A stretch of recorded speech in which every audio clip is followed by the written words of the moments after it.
Alright guys, here's a quick review of my 2016 Perception Pescador Pro 120. Start up here at the front. As you can see, you've got the tank well with the mesh cover. Don't have anything in here right now. I normally don't keep anything up front while I'm out on the water unless maybe an extra pair of shoes just to keep them dry.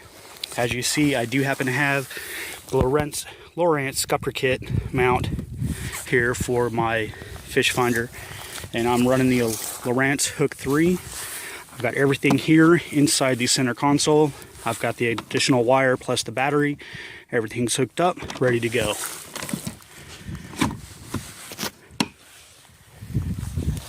On the right hand side of the boat, I've also got the Yak Attack Lever Lock HD anchor trolley, which will definitely be put to use today. It is a bit windy out here today. Also, you can see you've got your Yak Attack rails, and here I've got a Scotty mount with a Scotty rod holder. And here inside, you've also got a spot to put a 3600 series Plano box with a bungee to hold it down. You also have a place to put a hatch if you need to get more access to the interior of the kayak, since there's really not a lot of interior storage on this kayak. And here on the seat, you do have two seating positions. This is the high seating position. You also have the low relax / paddling seating position as such. And then just to put it back to the high, just pull it back, and there you go. And it also comes with pad eyes on the sides of the boat in case you wanted to, instead of using this seat, use the other type of seat that would allow you to sit further inside the kayak. But since I don't, I've got my wire clippers here. Also on this side, I've got my rod leash. You do have the molded in handholds for loading and unloading. And I've gone ahead and I've added 2 Scotty bases, and so I can do for trolling, also additional rod holders.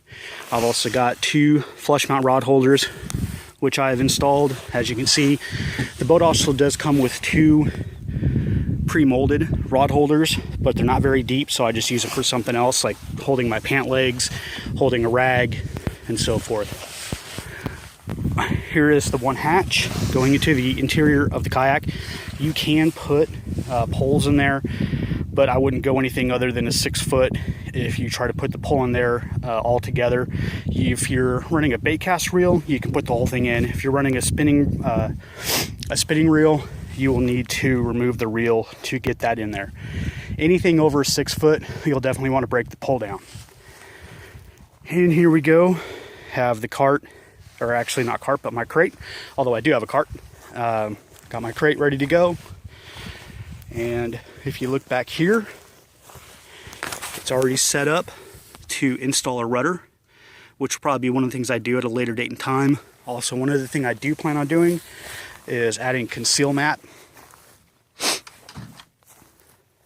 And here on the side, it does have a paddle keep. I wish I had a paddle keep on both sides, but unfortunately it's only got a paddle keep on one side. But luckily the bungee is somewhat loose, not too tight, so it's easy, especially if your hands get tired, to just pop it in there. And then one other thing I've added, don't always, but if I'm going to be out on the water for a while, I also will hold a Camelback, and it works great. That way, instead of taking bottles of water, I've got my water right there, out of the way. The shoulder straps don't get in the way. I've been out 5+ hours, so shoulder straps didn't bug me at all.